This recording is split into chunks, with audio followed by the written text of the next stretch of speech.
Hello, people. Welcome to another video, another live today. And I had a question that I thought was never going to be asked because I don't know the answer. And it is exactly that question that I posted on the title of the video. What is my favorite BMW engine? So this question came from Josh, I believe, and it's more complemented to that, which I'm going to read it fully, so you guys know what I have to answer. If I'm up to answering it, I think it's a really hard one. So, okay. So, read more. Yeah. Now, the first part of the actual thingy written, it's all in regards to other things I already spoke about. Just thanking for the fact that everything was explained and everything. Now, then he asked, in your opinion, what is the best normal production BMW 4-pot for tuning potential, either fast road or track? Now, Josh, this is a very hard question. It's generally hard question. I don't know how to answer it because I'm very keen on newer stuff because I'm a type of person that I prefer newer technology to the old technology. At the same time, if I was really that new technology, I would have gone to the new turbo generation and stuff, and I don't. I'm a newer technology in terms of like achievement, what an engine can do and what components it has, um, more than what like how much power it makes. I'm not, to me, what makes a good engine, it's not the power number it makes, it's like what it delivers, what it can deliver. um, and this becomes really tricky because in 4 cylinders the BMW doesn't have many. So you got you got the old M10s, you got M40s, M42s, M44s, M43. Then you came to the N series, which you have N40, N42, N43, N45, and N46. This was all the, I believe, from memory, like of course, within a certain time frame, the 4-cylinder NA BMW engines that were produced. So to say which one is my favorite, I can tell you my least favorite. I will say the M43, because I think it's just a cruiser of an engine. Of course, I don't want to be talking about S14s and stuff like that because that's a very, very special engine. But in my opinion, if I do like an S14, yeah, it's okay. Like it can make crazy power, but still, I think the technology on it's too old. It's too heavy. So if there was an S14 with an aluminium block, would be fantastic.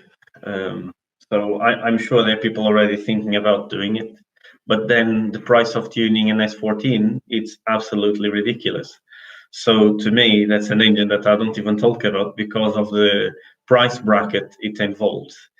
Then, as I said, like the M43, it's not really, it's just a proper cruiser engine. Then we got M40, I would say. M40, why do I prefer it to an M43? Because I really like the fact it has a timing belt.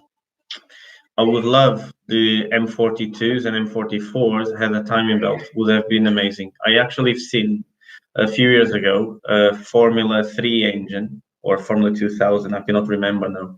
That was based on a M42, and it had timing belt on it, which was really crazy. And ever since, that idea got stuck in my head, because it would be quite cool to have one of these engines with a timing belt. It's a lot of weight reduction on the rotating mass. Yeah, exactly that. I prefer timing belt because of the weight. Yeah, and nothing wrong with a timing belt. They can last as long as a chain. Especially nowadays, I think a timing belt outruns a timing chain. Now, in terms of timing, it's trickier to do, I think, to deal with as well, because timing belt stretches a little bit. But then, if you really want, you can also buy like a proper performance timing belt, which they are Kevlar reinforced or whatever. There's so many things about it. It's not an area that I'm fully in, but I read a little bit about it because I'm more used to the timing chains. You know, it's BMW, it's timing chain, and Porsche timing chain as well. Then, how do I put this one? N43. I like it and I hate it at the same time. The thing I hate about the N43s, it's the direct injection. They have, it was like an early type for BMW of direct injection, and the injectors were very problematic on them. And the worst part is you cannot tell when they are going. They just go. They just let go. They start showing signs of starting to fail. The cars are hard to start. They start having misfires. But then the problem is they are so random when they start failing that it's very hard for you to diagnose which one is gone. And it's not really something I fancy. Then the cylinder heads themselves are limited on valve sizes because they have an injector right on the center of the chamber. And then the beautiful thing is the ports tend to get really nasty because there's no port injection to clean the port, so they get full of debris, and it's not ideal by any means. Then we got the N45, two types of N45s, the B20S, which is the engine of the 320SI. I really like the engine. It could have been built better from factory. It has things from a really high performance engine, but then it's completely dialed back. So I think it's a bit of one of those very pointless exercises showing, look what we can do. Oh, we cannot. So let's dial it back. I don't get why it's done like that. I don't really get the way why the engine was done like that. It has like aluminium liners, which is a big problem. It's where they have the biggest problems. They crack big time. It's very known. They have other issues as well.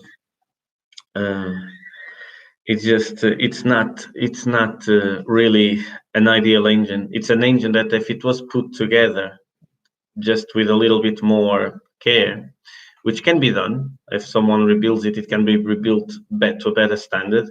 It's an engine that I think it has a lot of potential. The head is amazing. It's a proper CNC ported head out of the factory.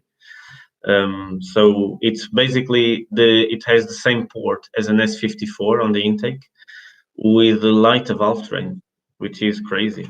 You know, it has the potential is there, but it's not really fully explored. Then Valvetronic engines, not too keen on them.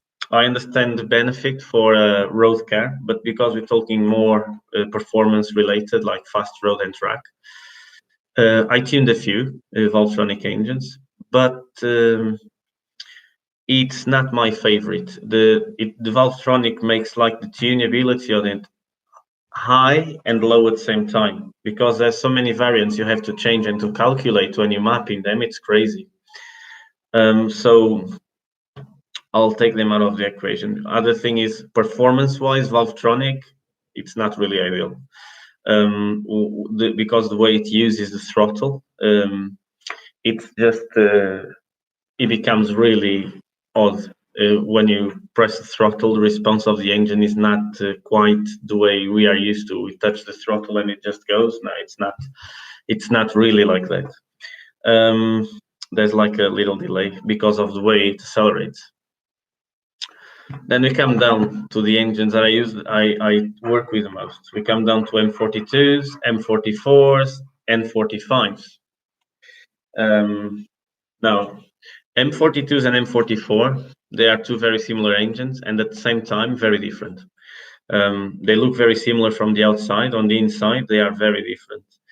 Each engine has their own pros and cons. It all depends what you're using. I like to think the M42 is an awesome engine to have a turbo attached to it. The M44 is an awesome engine to build an NA application. From experience, like the 44s always respond better to the modifications you put on it. You know, it's 100cc more, it's normal. But it's not only that. The cylinder head on the M44 flows slightly better than the M42, especially if it's an early M42. The cylinder heads are actually very poor. They have a very a big valve stem. They have 7mm valve stem instead of 6, and the valve guides are massive and they really protrude inside the port, and that causes flow restrictions. So it's an engine that is quite close to me, as you guys know, like those two M42s and M44s, because of all the history I have with them, all the development and research that I've done on those engines. I spent the best part of 7 years pushing those engines forward, and it's an engine I like. But then it came the N45, which, like, the thing is, this is a part that is, this is why it's so tricky, this question, because they both have their flaws and their pluses. The N45, it's an engine that I'm still developing at the moment. M44s, I stopped developing them. I still make parts for them and try to improve the parts we make for them. But in terms of trying to push the envelope of them, I stopped, because there's only so much I would get over what I already got in terms of information and data for those engines. And like, it comes to the point that it offsets the cost of getting to know them better and make them better, starts offsetting the benefit of having it done. So this is why I stopped developing them. Doesn't mean I completely stopped and I'm not going to do anything crazy in the near future. It doesn't mean that, but it just means at the moment it's not an engine that I have in mind in terms of pushing forward. And nowadays there's so many people doing them as well. You know, it just but people still have that old idea from when I first joined in those M42, M44 forums at the time, that you really, to make power, you have to have ITBs and 2.1, when I already proved it many times that you don't need ITVs or 2.1 strokers to make the power. I'm not saying it's not good to do it. I'm saying you don't need it. It's just unnecessary. Then going to I think my favorite engine at the moment, it's the engine on the 116, the N45 V16. The reason for it is the engine is extremely simple, very easy to work on. Like my B, because I know them inside out now because I've done so much study on them, but I also know the M42s, M44 inside out, and they are more complicated still than the N45. The N45, it has a very simple design.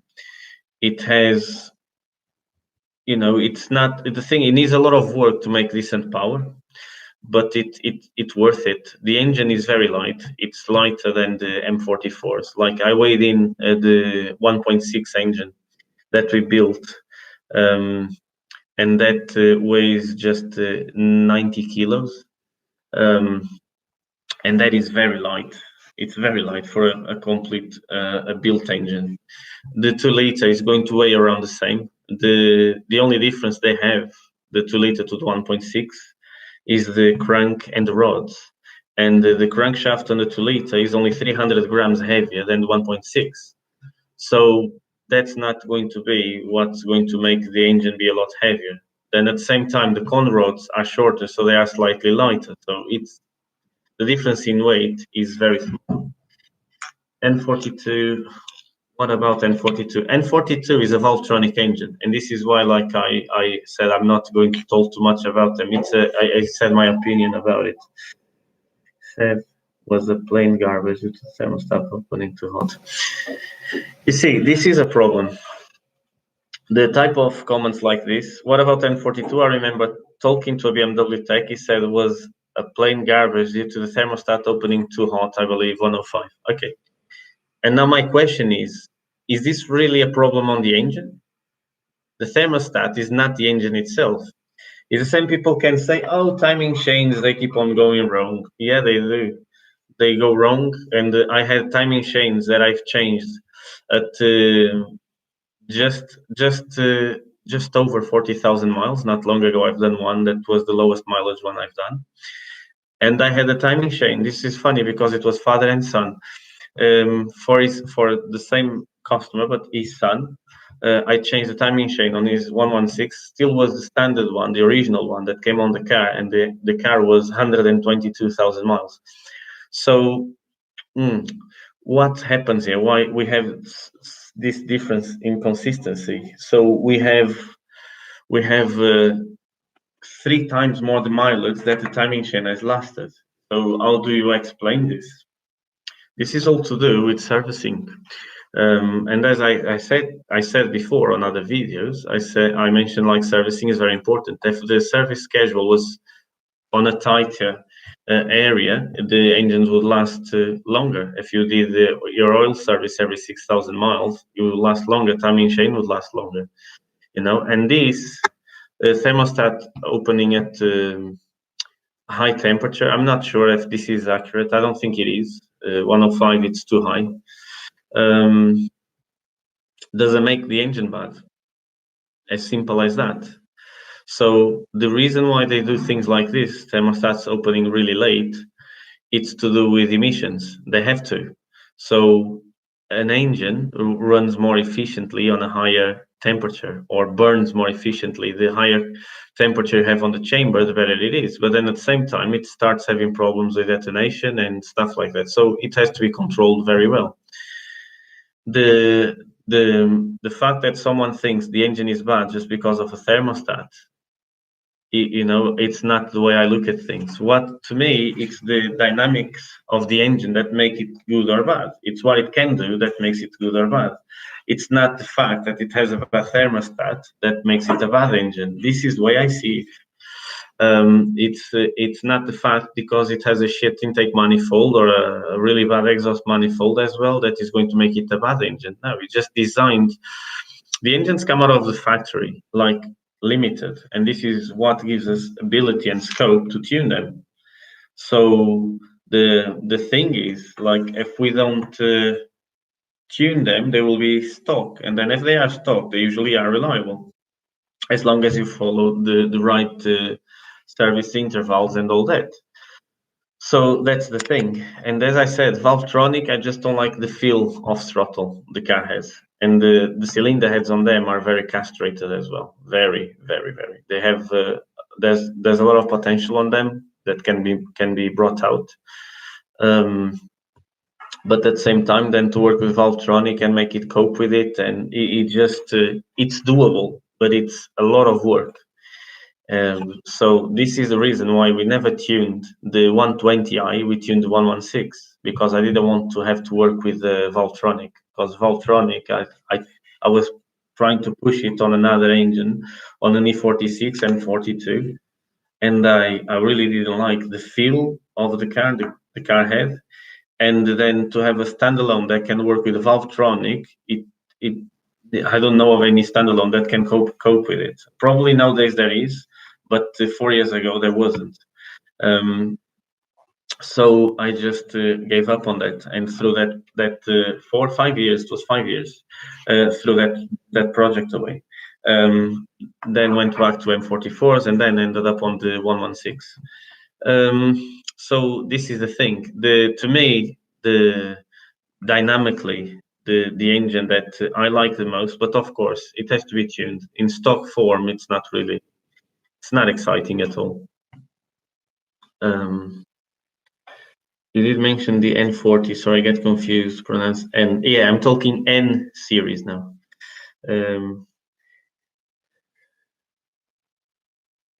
No, N40 is very similar to an N45. It's already newer generation. M40 is the one with the timing belt. So these N are all timing chain again. So you see, N40 is another engine I also like. It's the engine that came before the N45 V16. There was the N40 B16. They are very similar. They have different cams and slightly different power output. The funny thing is the N40 makes slightly less power than the N45, but it has a more aggressive cam. But it has a slightly different valve train. The angle of the valves is slightly different, and it also has it's slightly different rods and pistons. But it's like to tune, it's just as good as the N45 V16. Now it comes down to the thing is, because of the way the average power is on the N45 once it's tuned, or a 2-liter version of the N45, not the N45 V20S, not the 2-liter 320 SI engine. I don't like the feel of those engines when they are stock. They feel flat. There's no torque. So it's one of those. That's I prefer the N45, that we call it N44, so it's less confusing for us. N44 V20 V19. They make such a good torque number, and they have great drivability. It's a lot of average power. They make a lot of power for the RPM they make. It's just you have to see like how efficient it is this way as well. They don't make a lot of power like in terms of big numbers. They make a big number for the RPM they do. All because they have great cylinder filling ability.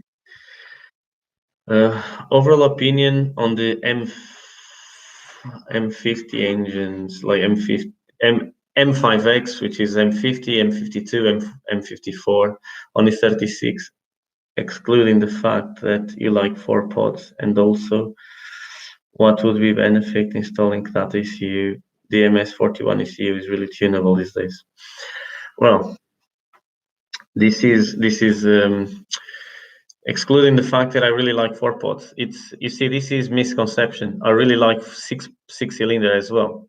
Now I just don't like them on the car, the way it feels. The thing is, an M52, I don't mind it. It's not that much heavier. Still is, the weight is still at the front and stuff, but it's not as bad. The ones I cannot stand, to be honest, in terms of feel, is S50s. I really don't like A36 and S50. The way it feels, it's really bad. And M50, the iron locks, it's not for me at all. I really, I'd rather have less power and have something that I enjoy driving more. Now, so the benefits of having the full standalone is, I understand like nowadays it is very tunable, but the problem is you cannot change the number of values you can input on the X and the Y axis. And when you start tuning an engine properly, you need to have as much resolution as possible. And the problem with them is you cannot have the full resolution on it. And then the other thing is, it's not a direct, simple ignition table. You got different ignition tables. Of course, you know what they do. We can easily see what they do and what it wants to do. But it's easier when you just have like one or just 2 ignition tables. Then fuel map, you really need to have that resolution for higher for higher numbers on the axis, on the X and Y axis. So you can fine tune the engine far better. Then therefore you'll have an engine that drives nicer, feels better. Years ago, I did spend a lot of time tuning the M44 ECU, but it could never be 100% right. The other thing is they are very tunable. Again, like to do injectors, to do the calibration for the injector to work right, it's a bit of a headache. Then you have the airflow meter. You put them in alpha N, they don't really like it. On NA cars, I like to work with map sensor. So NA or boosted map sensor is the way I go for. Like I don't really like to work on alpha N. I prefer to have some input on the pressure there is on the intake manifold, so it can read the density. And that's it. That's the thing. Engines, I really like it. But the ones I like the most are the 2.5s. I like the characteristic of it. M54 has to be 2.5, 100%. I don't like the 3-liter ones. They have power, but they feel dull. They have a lot of torque, but they're not exciting. It's an engine that has no character, in my opinion. It's just flavorless. And I did have 330, 530, both with M54s, and I couldn't really get to like it. 2.8s, they are nice. It's okay. It's a nice engine. They make good power. But I really, really like the way a 2.5 M52 feels. And this might be because I had myself years ago one, and I tuned it quite a bit, which most people don't even know. Then we done a race car with the same engine. We then run that car for 3 years, and always felt really good, and always punched well above its weight for the displacement it had. And then we have this most recent one that I've done that is running 240. So that's the thing, So I'm really keen. 2.8 is really nice as well, but with a different rod ratio. It's annoying to me, the rod ratio the 2.8 has, because BMW could have done it with a better rod ratio. They didn't, because I think they just done it the lazy way.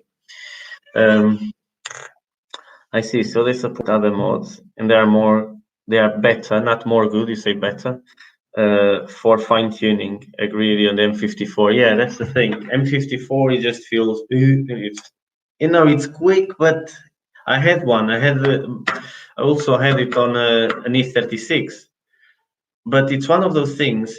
You get used to the way the car feels very quickly, and then it just doesn't excite you. It's I don't know. It's not that super exciting thing to drive. And now, talking about this 4-cylinder, 6-cylinder stuff, I do have a 323, so 2.5 E36.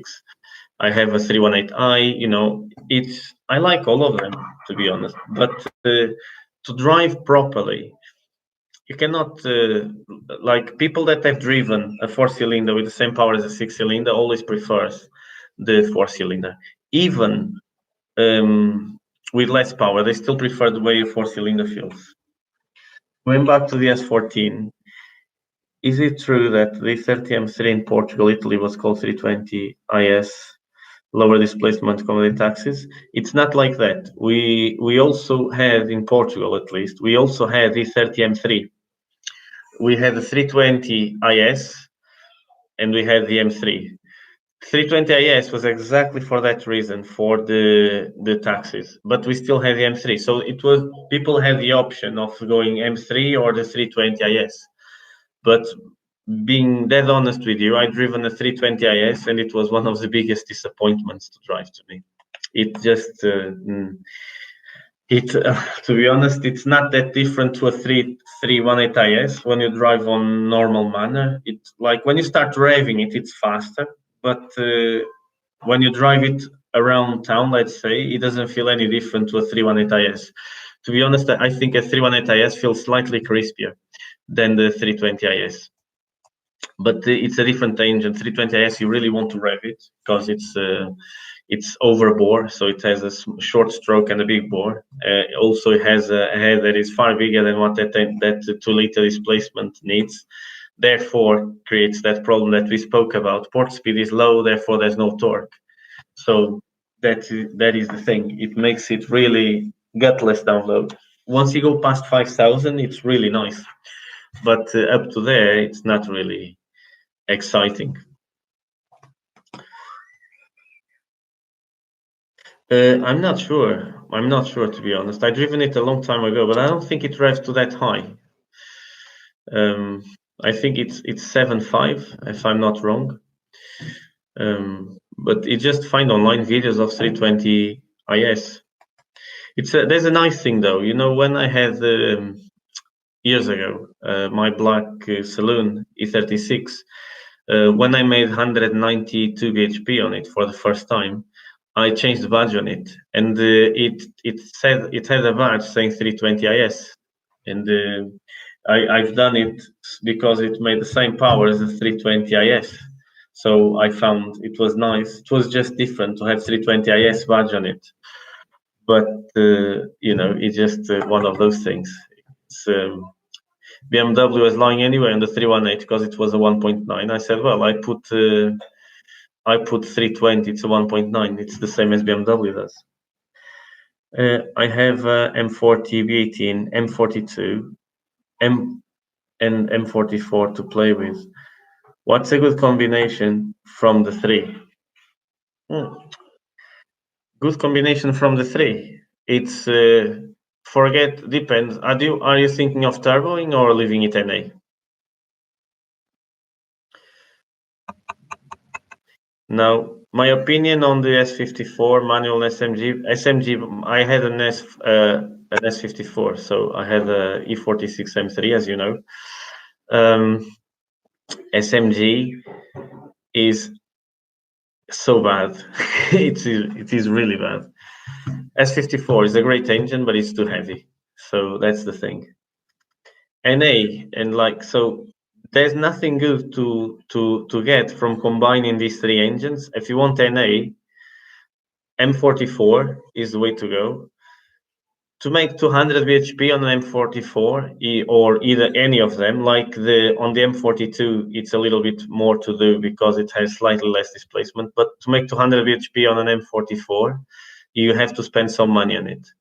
The other thing I notice is people talk about doing a 200 bhp engine, and sometimes I ask, have you ever tried one with 160 or 170 bhp? They said, no, I don't know what it is like. Okay, so you need to.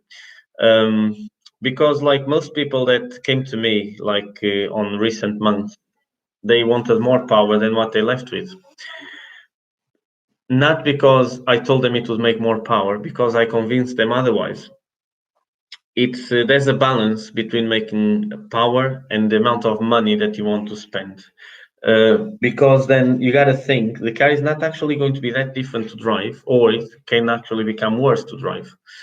So it's all fine in the balance and what you're going to be using the power for. Having 200 bhp on an M44 or M42, it requires like ported head, different cams, a proper tune, ITVs or one of our intake manifolds, and that's it. Then you can do 200 bhp. But then you have to balance the internals of it so you can rev it higher and like have all the other things addressed in order to cope with it. So this is the thing. It's to go up to 180 bhp.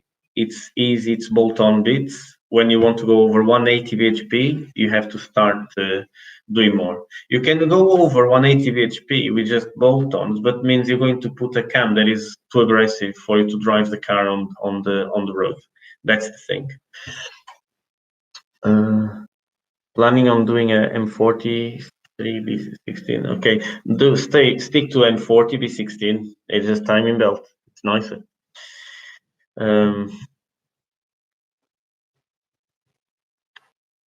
That was the best balance between money, power, and what's the purpose of the car. Of course, yeah, the purpose of the car is extremely important, but I cannot decide for people what they want to do. It's just people sometimes they fix ideas, and I have to stick to their ideas. But then at the same time, some others have fixed ideas, but then they cannot support the ideas. They don't have the financial side to support the ideas they have. What transmission on E36 keeps?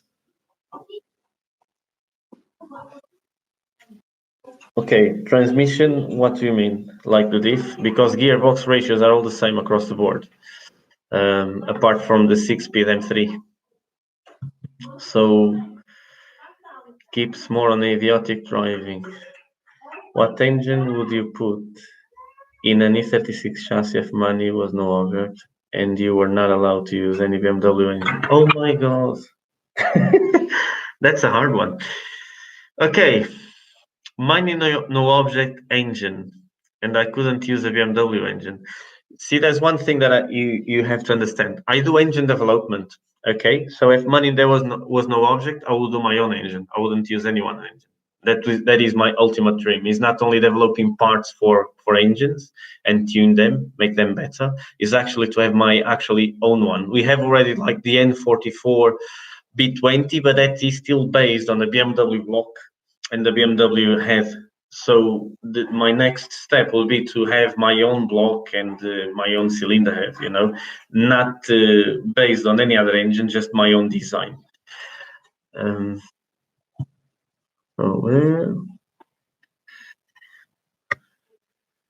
Other than the timing belt, what's the main difference between M40 and M43? Which one is better? There's no better or worse. They are different.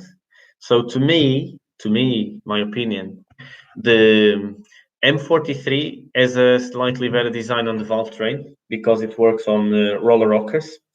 But the M40 works on timing belt. So if you could combine both, it would be really nice. It's something that possibly it's something that can be done, but I haven't seen people doing it. Just a curious fact: in Poland, the insurance premium is higher for 318 AS. Really? Wow!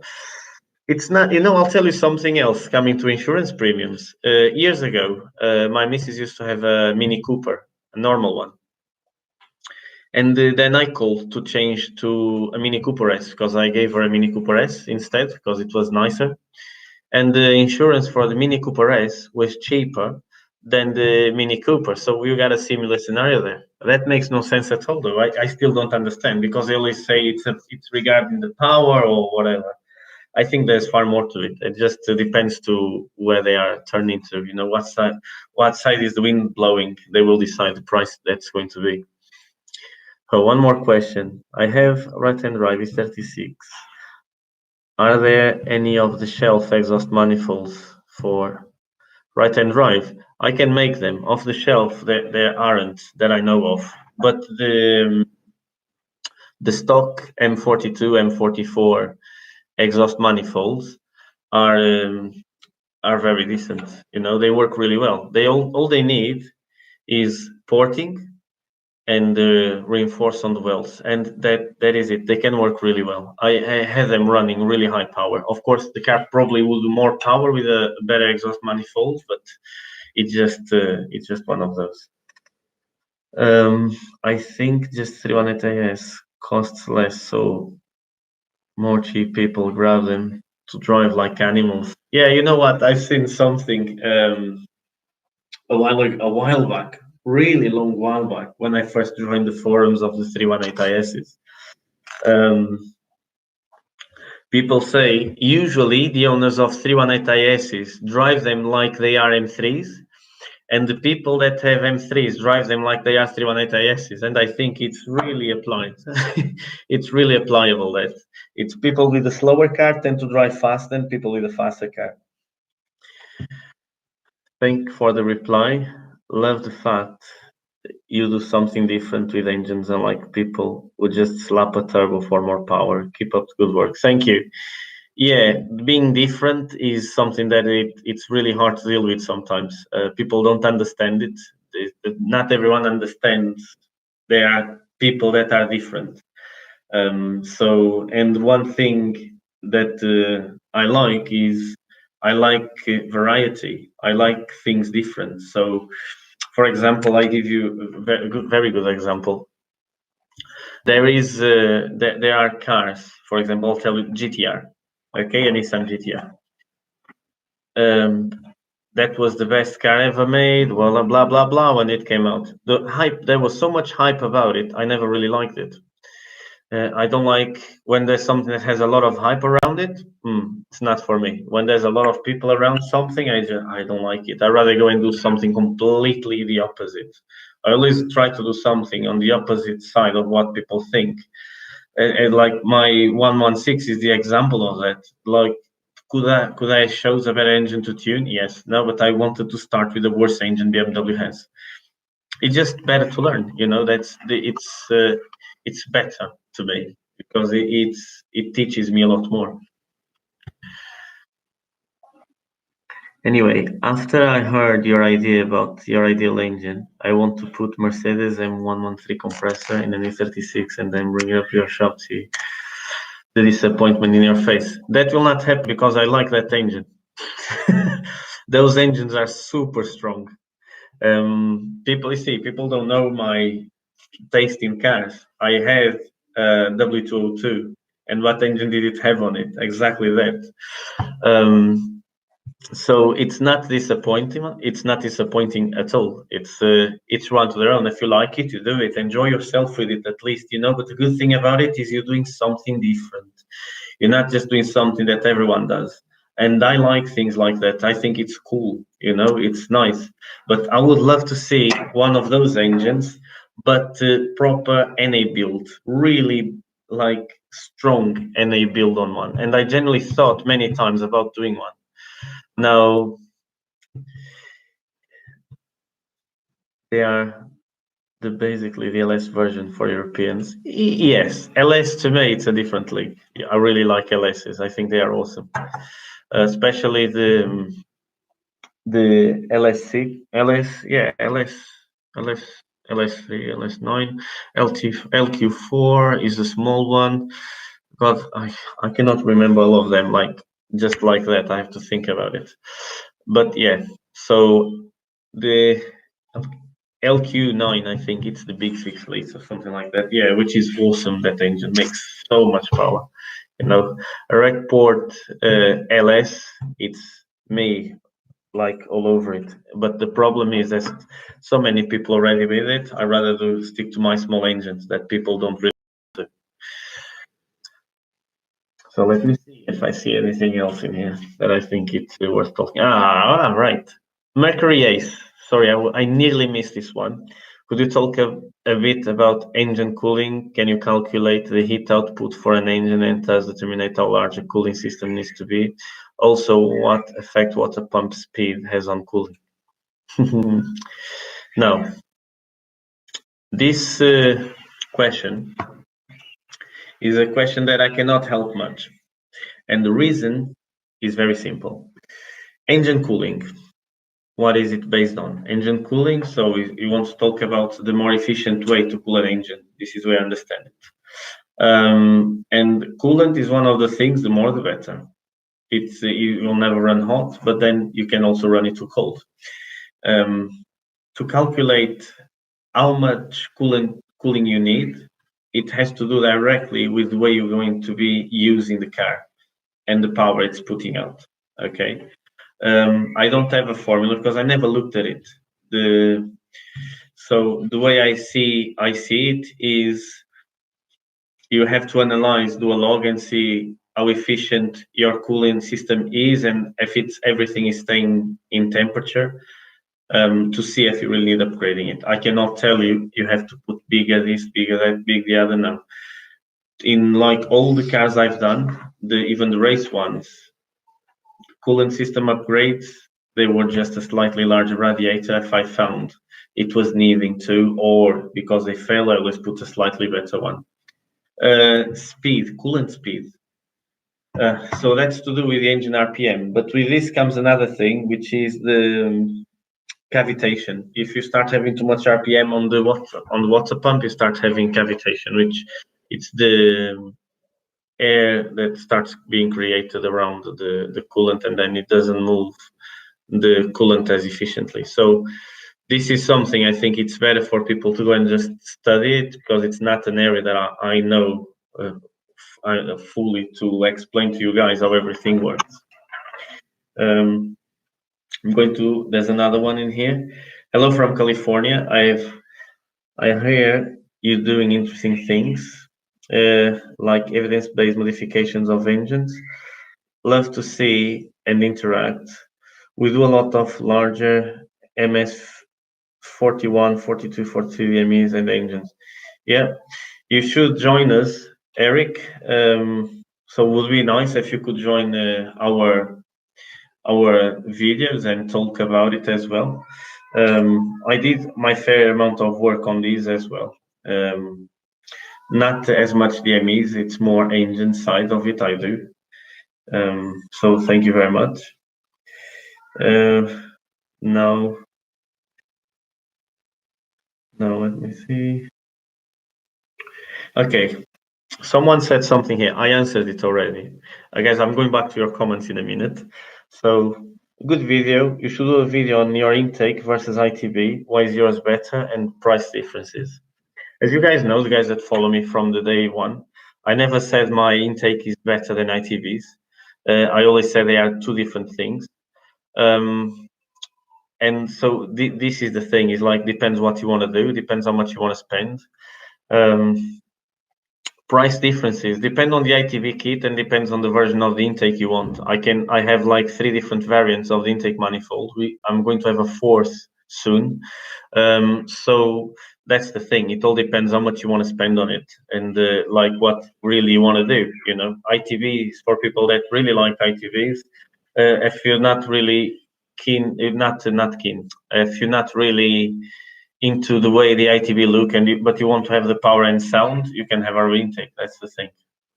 Now, rather, you said that M50 manifolds are not that good. I've seen some engines making good power on them. Would ITB be a good alternative, S50 or some aftermarket solution? Yes, not that good, no. The way the plenum is designed is appalling. The spacing between the runners and the wall of the plenum is that causes restriction on the cylinder field. Therefore, they become non-efficient. Then the other problem you have is the distance the air has to travel to the last cylinders. So even knowing the runners are exactly the same at both ends, they are going to have completely different cylinder field. Therefore, it causes the engine to have, like, it doesn't allow the engine as much power as it could make on the manifold. All the problem being on the plenum. So an M50 manifold with a plenum that was twice the height, it would have been fantastic. No. Wait. Would be good alternative. ITBs, yes.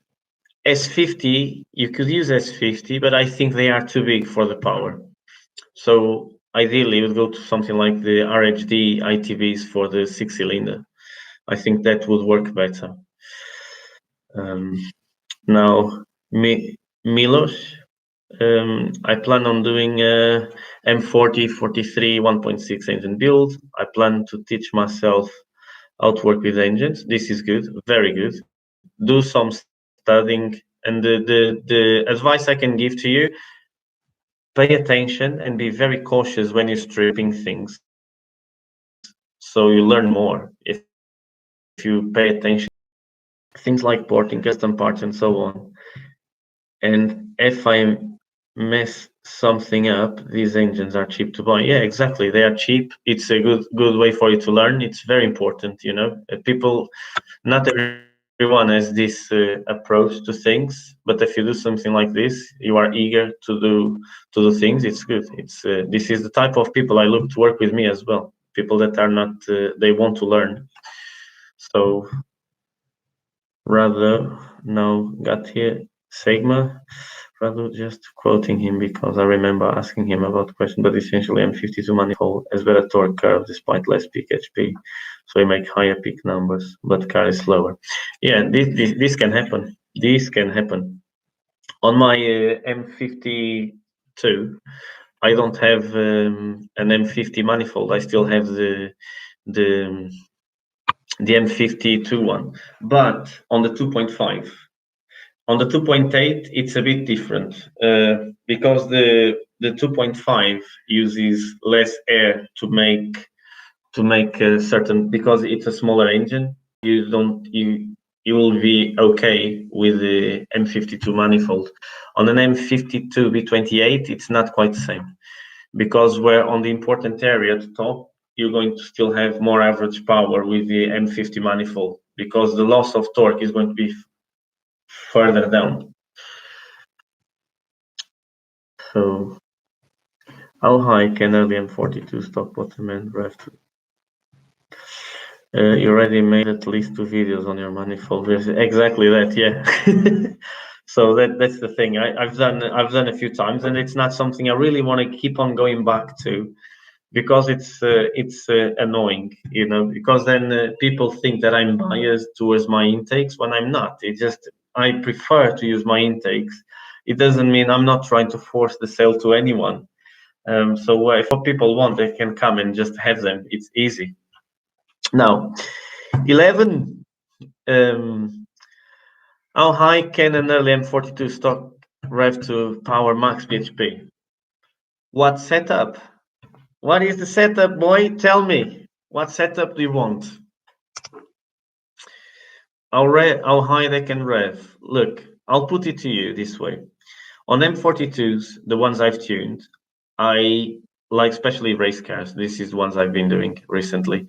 I never rev them higher than 7,700 RPM, regardless if they still want to make power or not.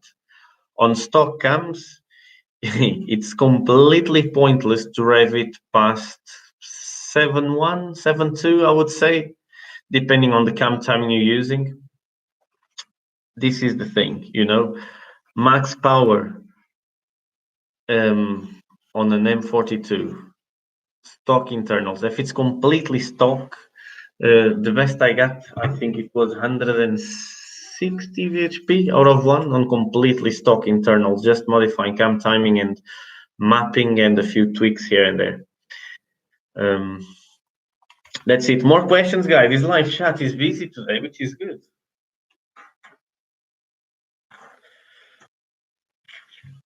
Let me see. Let me try to go back to see if more questions.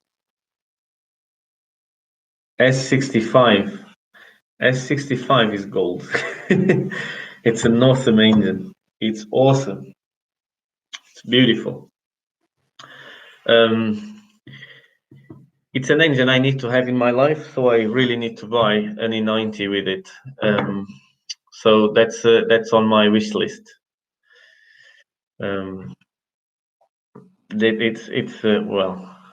It's one of those that I really would like. Sorry guys, I'm just telling someone to join our live because he usually is here. He just sent me a text, he forgot about it. Only 36 platforms, 320i or 320. This is too easy to answer. 320i or 318is, and why? Not way. I know you meant why, not way. So to me, it's very simple. 320i, it's like most of them are also a steel block, which is not steel, cast iron block. So M50 V20, they're extremely heavy. So we start with first thing. Wait. You got the M50 V20 that weighs 185 kilos. You got M42 44 that weighs 100 and 30 kilos. It's quite a lot to digest to have them. I'm going to keep on going to get power. And this is the announced power. I'm going to keep on 150, 140. Okay? And you know the best way to find how good an engine is? Is divide the power by the weight. So you got the power to weight ratio of the engine itself. And that's when you find which engine is the best. So we got 185 divided, so the power to weight ratio of this engine is the M50 B20.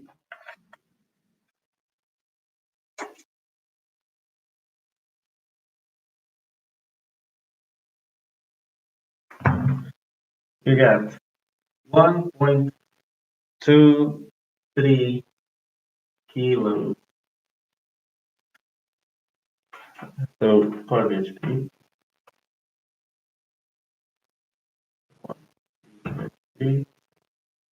And then in here,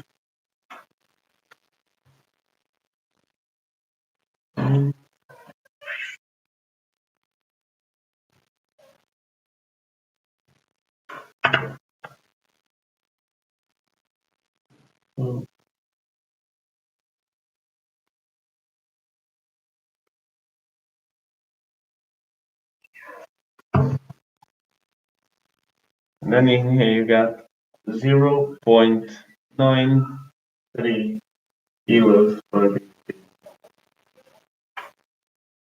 So this is heavier per bhp than this. So which engine will I choose? This. Plain and simple.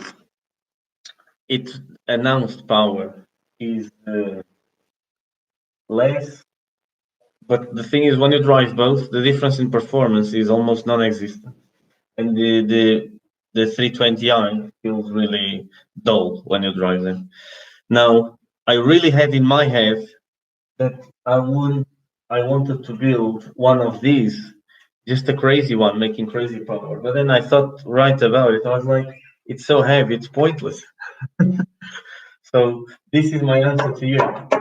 So if you want to choose one that is the heaviest for power, feel free to do so. I'd rather have the lightest for power combination. So that is the way of seeing things. And this is the reason why I also prefer the new M series engines to the old ones.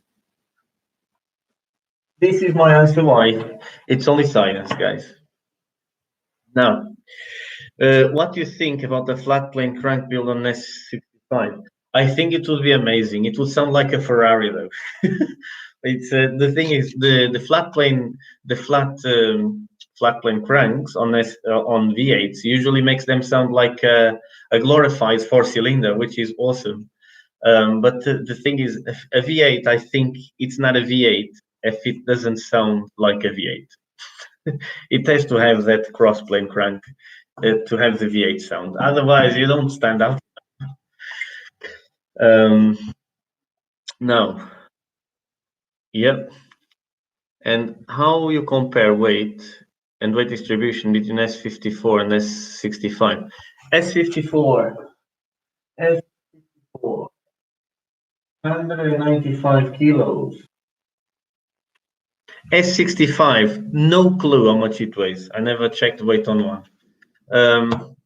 But it has better weight distribution than the S54. I sold my E46 M3 because I really didn't like the way it felt.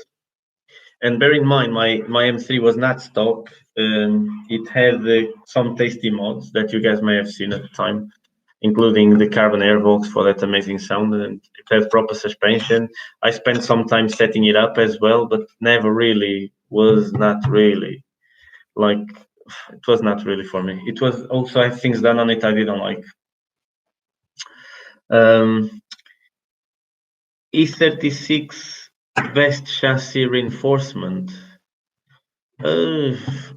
What you mean by reinforcement? To increase rigidity of it? I need to know what type of reinforcement you mean.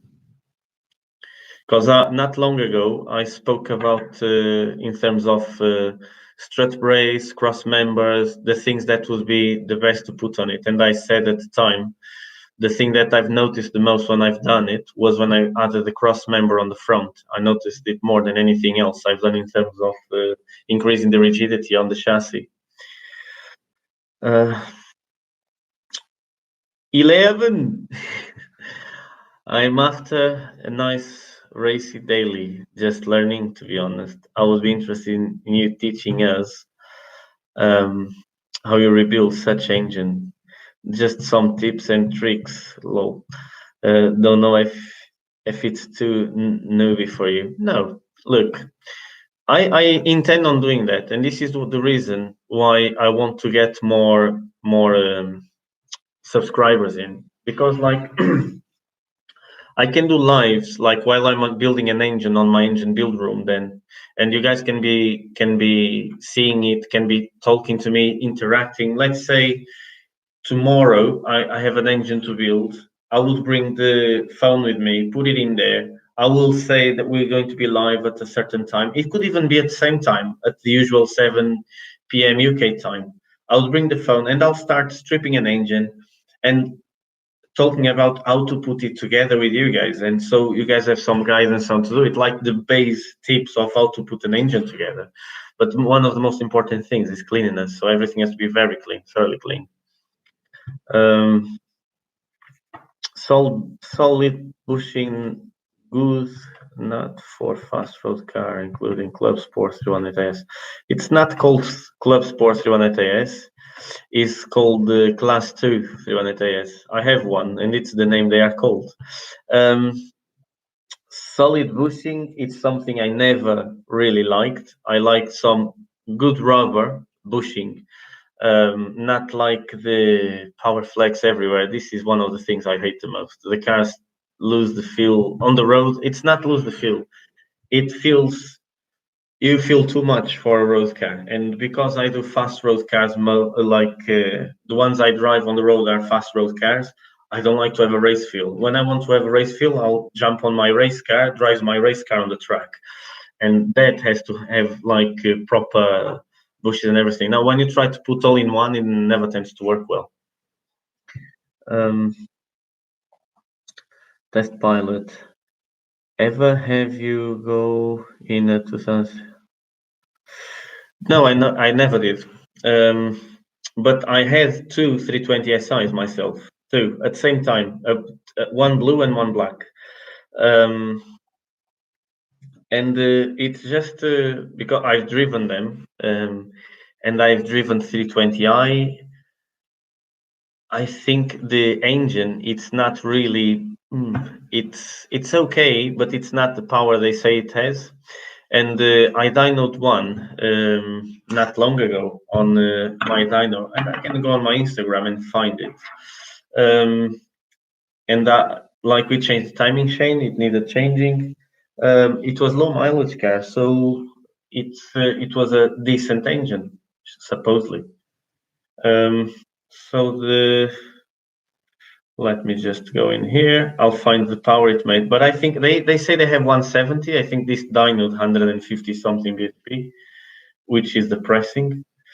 The owner of the car wasn't too happy with it, but it's what it is. So I wouldn't. It's some people say my dyno reads low and this that yeah. I just think it's realistic. So I would like to find it.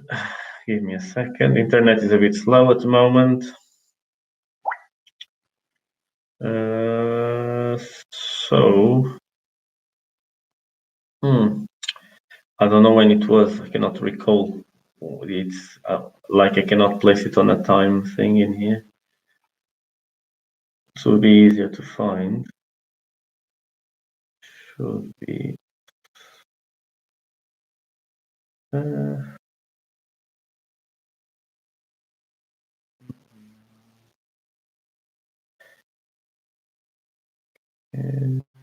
Sorry, guys, it's taking me a bit longer. But anyway, the thing is, the car didn't make the torque or the power it's supposed to make. Not this one. So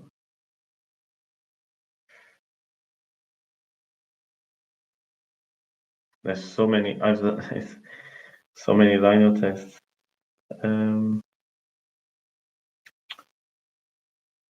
Okay, so oh no.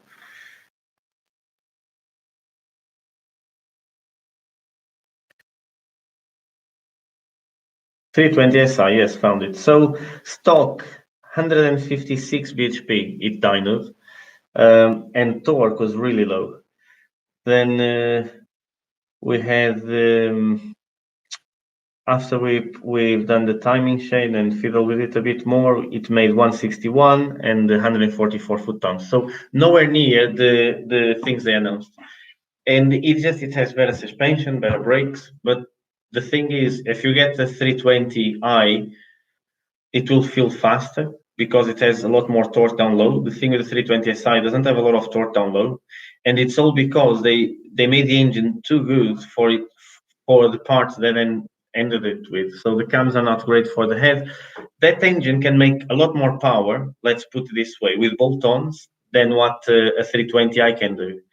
But because of that, then it sacrifices the drivability of the engine. So this is my opinion on it. Now, hi, how far should one drive before changing out the bearings for M42, 44, 240,000 kilometers on it, used full time before 20? Too far to me, yeah. It's like, to me, going over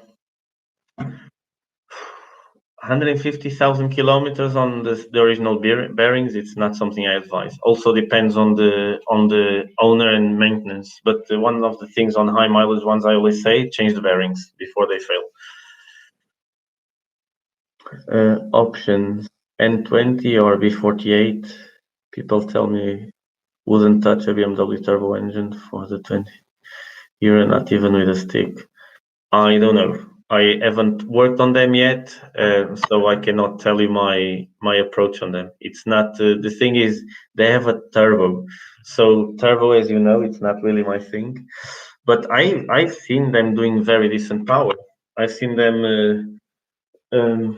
So I've seen the Mini Cooper S, the new one. They make easily over 300 bhp. So I believe they are not that bad. Now I haven't seen much of it, so it's just things that some people tell me. Anyway, guys, it's now an hour and 7 minutes of video, so which means I started late. It's time to end this one in here. Don't forget, share it. Let's get more subscribers in, guys, so I can start doing some lives on my engine build room, get everything, get some more interesting content. Like we could do lives on the dyno. I think it would be awesome if we could. So it's one of those. If you share, like, get more subscribers into the channel. Like it's nice because I've had a very positive feedback from these videos. I can see you guys are really enjoying it. We're all learning with each other, and it's just fantastic being able to do this with you guys. We are not many, but today we had the highest average viewers we have, so which means it's going the right direction. But I would still like to have more people in these chats because it's more it's nicer. It's no, it's 7 p.m. UK time. In Poland, might be 20. Yeah, might be 8 o'clock at night. So it's 19 UK time, Wednesday. But as I said, try to bring more people in, get more subscribers. So as I said, I would love to just do more different things instead of just having the board. If I was on the workshop, with doing a live on the phone is so much more practical. I could be chatting away with you guys. Like if I'm going somewhere on the car, we could have just a nice chat about like what the car is doing or testing a car, or imagine you could come with me on the track. It would be amazing. So that is the thing. It's like this is the reason why, just more content for people. I make nothing out of making these videos, but the more people we get on, the better it is. So I got everyone thinking. Good night for you too. Rather nice to have you here. Keep it on. Oh, true. Forgot the time zone. Thank you. No problem at all, guys. Have a good evening. I'll talk to you guys Wednesday, 7 p.m. UK time. Guys in Australia, you guys are absolutely amazing. To come out of bed so early just to watch a guy in a mustache talking about cars, you are absolutely amazing. I don't want to take any credit of any others that are on other different time zones in the world, but I really take my hat for the guys from Australia, because that shows the dedication you have, which is fantastic. Is really, really nice to see that. I'm really thankful that you guys are here. Okay, thank you very much. I'll see you next one.